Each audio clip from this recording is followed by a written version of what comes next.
আয়েশা রাদিয়াল্লাহু তাআলা আনহা বলেন, কানান নবী সাল্লাল্লাহু আলাইহি সাল্লাম ইজাগতাসালা মিনাল জানাবা বাদা ফাগাসালা ইয়াদাইহি সুম্মা ইয়াতাওয়াদ্দাউ কামা ইয়াতাওয়াদ্দু লিস-সালাহ। আল্লাহর নবী যখন ফরজ গোসল করতেন তখন প্রথমে 2 হাত ধৌত করতেন, তারপরে ওযু করতেন সালাতের ওযু। ওযু পবিত্রতার গোসলের জন্য সালাতের ওযু করতে হয়। পবিত্রতার গোসলের জন্য, ফরজ গোসলের জন্য পবিত্রতার ওযু করতে হয়। উল্লেখ্য যে ওযুর পূর্বে হাত দুইটি ভালোভাবে ধুয়ে নিতে হয়। করোনার আলোচনায় বিস্তারিত বলা হয়েছে এবং শক্তভাবে বলা হয়েছে, মাঠের এসব পবিত্রতার 5 পয়সা দাম নাই। রাসূলের পদ্ধতিতে পবিত্রতা আসতে হবে। ওযু করার পূর্বে তিনি হাত ধৌত করতে বলছেন। আবার বলছেন ঘুম থেকে উঠে পানিতে হাত ডুবায়ো না, আগে হাত ভালো করে ধুয়ে নাও, তারপরে পানিতে হাত ডুবাও। আবার বলছেন যে ওযু করার প্রথম কাজ হলো কবজি পর্যন্ত হাত ধুয়ে নেওয়া, তারপরে মুখে পানি দেওয়া। মানে মুখে যে হাতে নিয়ে পানি দিবেন, হাতটাকে মুখে পানি দেওয়ার উপযুক্ত হতে হবে। ওযু দিয়েই পবিত্রতা অর্জন করা যাবে, যা রাসূল সাল্লাল্লাহু আলাইহি সাল্লাম বলেছেন পৃথিবীর কোন পদ্ধতি এর কাছে টিকবে না, সবই বাতিল। বলছিলাম ওযু। স্ত্রী মিলনের পরে যদি কেউ ঘুমাতে চায় বা খেতে চায় তাহলে তাকে ওযু করতে হবে। আয়েশা রাদিয়াল্লাহু তাআলা আনহা বলেন, কানান নবী সাল্লাল্লাহু আলাইহি সাল্লাম ইযা কানা জুনুবান ফারাদা ইয়াকুলা ইয়াতআমা ফালইয়াতাওয়াদ্দা ওযুহু কাস-সালাত। আল্লাহর নবী যখন স্ত্রী মিলনের পরে অপবিত্র অবস্থায় ঘুমাতে চাইতেন বা খেতে চাইতেন তখন তিনি ওযু করে নিতেন। ওযু ঘুমাতে চাইতেন, গোসল নয়, গোসল পরে ঘুমাতে চাইতেন বা কিছু খেতে চাইতেন, তাহলে অপবিত্র অবস্থায় খাওয়া যায়, রান্না করা যায়, অপবিত্র অবস্থায় সব করা যায়, ওযু করে করা ভালো। মানুষ যদি স্ত্রীর মিলনে পুনরায় যেতে চায় তাহলে মধ্যে তাকে ওযু করতে হবে। আবু সাঈদ খুদরি রাদিয়াল্লাহু তাআলা আনহু বলেন, রাসূল সাল্লাল্লাহু আলাইহি সাল্লাম বলেছেন, এজা আতা আহাদুকুম আহলাহু সুম্মা আরাদা ইয়াউদা ফালইয়াতাওয়াদ্দা মিসলা সালাতে। কেউ যদি স্ত্রী মিলন পুনরায় যেতে চায় তাহলে সে যেন সালাতের ওযু করে নেয়। ওযু।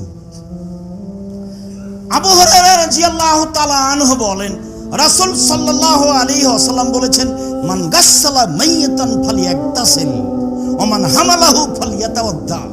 কেউ যদি লাশকে গোসল দেয় সে যেন নিজে গোসল করে।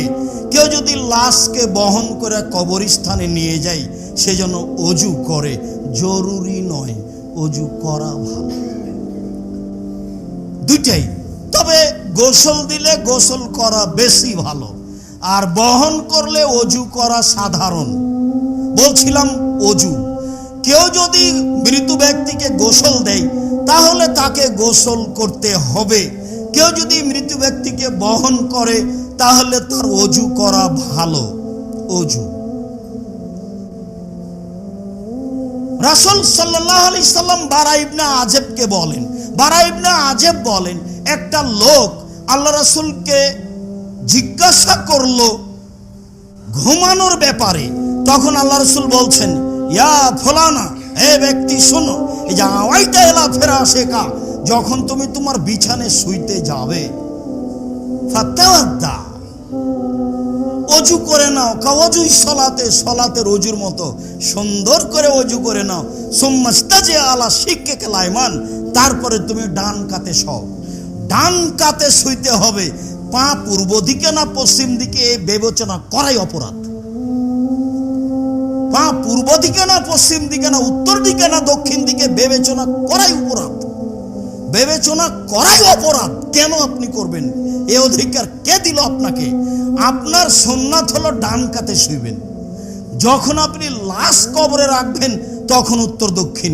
যেই দিকে মাথা থাকে, যেদিকে পা থাকে, সেদিক থেকে লাশ ঢোকাতে হবে কবরে। যেদিকে পা থাকে সেদিক থেকে ঢোকাতে হবে, ওটা হলো উত্তর দক্ষিণ।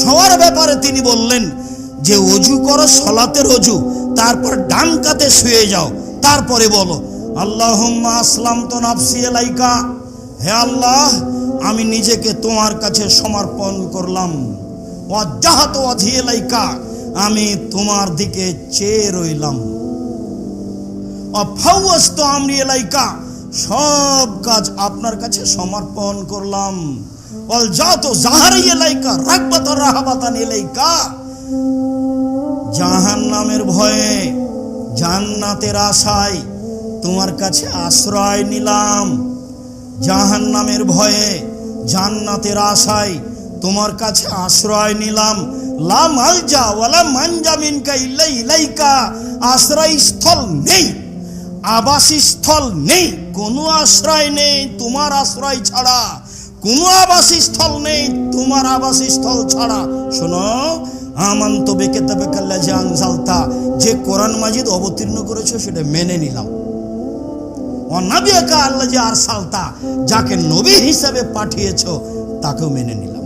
এই যে মেনে নিলাম, সব কিছু তোমার কাছে সমর্পণ করলাম। অজু করে ডান কাতে শুয়ে এই দোয়া পড়তে হবে। যুবকেরা 24 ঘন্টার মধ্যে এই দোয়া মুখস্থ করতে হবে। মুরব্বী ভাইজান 7 দিন সময় থাকলো, জিজ্ঞাসা করব অনুকূলে সময় হলে। রাসূল সাল্লাল্লাহু আলাইহি সাল্লাম নিয়মিত এই দোয়া পড়ে শুইতেন। অজু, ঘুমানোর পূর্বে অজু। রাসূল সাল্লাল্লাহু আলাইহি ওয়াসাল্লাম বলেন, তাওয়াজ্জাউ মিম্মা মাসাতিন নার, আগুন দিয়ে রান্না করা জিনিস খেয়ে অজু করো। অত্র হাদিস রহিত হয়েছে। রান্না করা জিনিস, আগুনে রান্না করা জিনিস খেয়ে অজু করতে হবে, এই কথা যদি কেউ বলে তাহলে তার বুঝতে ভুল হয়েছে। এই হাদিস রহিত হয়েছে, অজু করতে হবে না। এরপরে তামিম আদ-দারি রাদিয়াল্লাহু তাআলা আনহু বলেন, রাসূল সাল্লাল্লাহু আলাইহি সাল্লাম বলেছেন, আল উযু মিন কুল্লি দামিন সাইলিন, যে রক্ত প্রবাহিত হয় শরীর থেকে বের হয়ে তাতে অজু করতে হবে।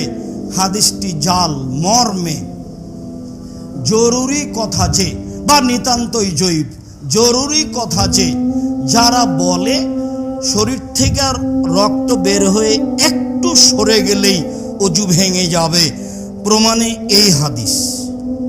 কাজেই অজু করার পূর্বে, সালাত আদায়ের পূর্বে তারা মেশাক করে না। আর যারা বলছে আল্লাহর নবী বলেছেন সালাত শুরু করলে মেশাক করতে হবে, আরব দেশের বহু মানুষ দেখা যায় আল্লাহু আকবার বলার পূর্বে কি করে? মেশাক করে। তাদের কাছে দাঁতের রক্ত বের হলে অজু ভেঙে যায় না, অজু ভেঙে যায় না, রক্ত বের হলে এটাই চূড়ান্ত।